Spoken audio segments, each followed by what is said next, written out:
வணக்கம். இன்றைக்கி நம்ம பார்க்க போகிற சமையல் ஒரு சூப்பரான தட்டைப்பயிரும் சொரக்காயும் போட்டு மட்டன் குழம்பு மாதிரியே ஒரு சூப்பரான குழம்பு எப்படி செய்யலாங்கிறத பார்க்கலாம்.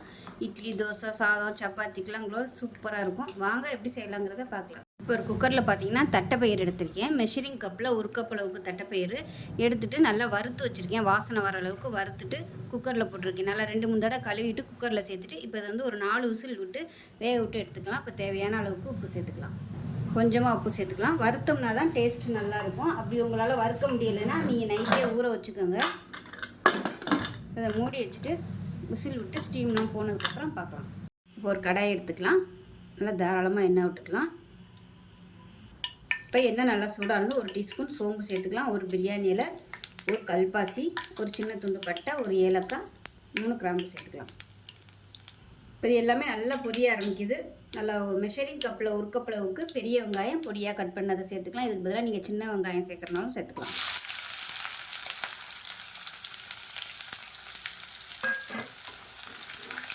இப்போ இதில் கருவேப்பிலையில் சேர்த்துக்கலாம். வெங்காயம் நல்லா வதங்கிடுச்சு. இப்போ இதில் 1 டேபிள் ஸ்பூன் இஞ்சி பூண்டு பேஸ்ட்டு சேர்த்துக்கலாம். இஞ்சி பூண்டு பேஸ்ட்டு வேணான்னு நினச்சிங்கன்னா வெறும் பூண்டு மட்டுமே நீங்கள் சேர்த்துக்கலாம். நல்லா பொடியாக கட் பண்ணிவிட்டு ஒரு 10 பல் போல் சேர்த்துக்கலாம். இஞ்சி பூண்டு பேஸ்ட்டு பச்சை வாசனை போக வதக்கியாச்சு. இப்போ இதில் வந்து குழம்புத்தூள் சேர்த்துக்கலாம். நீங்கள் எவ்வளோ தூரம் குழம்பு வைக்க போகிறீங்களோ அதுக்கு தகுந்த மாதிரி மசாலா சேர்த்துக்கோங்க. நான் வந்து ஒரு 3 டேபிள் ஸ்பூன் அளவுக்கு சேர்த்துருக்கேன். இது வந்து எண்ணெயில் லேசாக வதக்கி விட்டுக்கலாம் மீடியமான ஃப்ளேமில். இப்போ மீடியம் சைஸாக 3 தக்காளி மிக்சியில் அடித்ததை சேர்த்துக்கலாம்.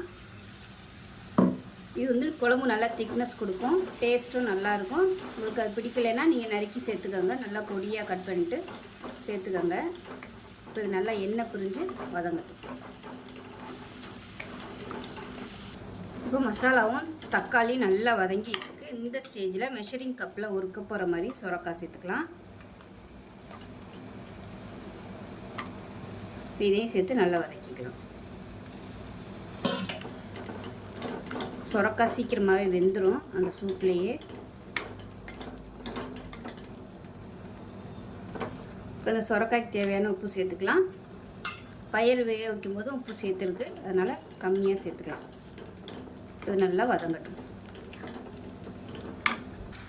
இப்போ சொரக்காய் சேர்த்து நல்லா வதக்கியாச்சு. நம்ம வந்து தட்டைப்பயிர் வேக வச்சதை அந்த தண்ணியோடு அப்படியே சேர்த்துக்கலாம். இந்த தண்ணியை வந்து வேஸ்ட் பண்ண வேணாம். அந்த தண்ணியில் தான் நல்லா ஃப்ளேவரும் சத்தும் இருக்கும். அதனால் அப்படியே அந்த தண்ணியோடய சேர்த்துக்கலாம். குழம்பு தேவையான அளவு தண்ணி சேர்த்துக்கலாம்.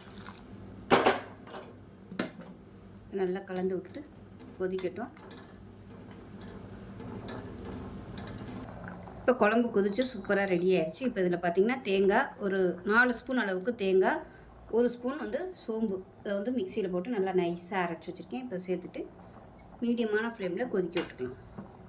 தேங்காய் சேர்த்திங்கன்னா தான் உங்களுக்கு அந்த டேஸ்ட் சூப்பராக வரும். தேங்காயும் சோம்பும் சேர்க்கையில் அந்த கறிக்குழம்பு சாப்பிட்ட மாதிரியே ஃபீலிங் வரும். நல்ல வாசனையாகவும் இருக்கும். இப்போ கலந்து விட்டுட்டு மீடியமான ஃப்ளேமில் கொதிக்கட்டும்.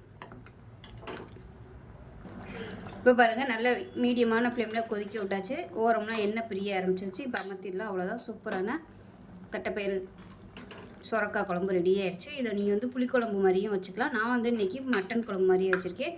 ஸோ சூப்பராக இருக்கும். இட்லி, தோசை, சாதம் எல்லாத்துக்குமே அட்டகாசமாக இருக்கும்.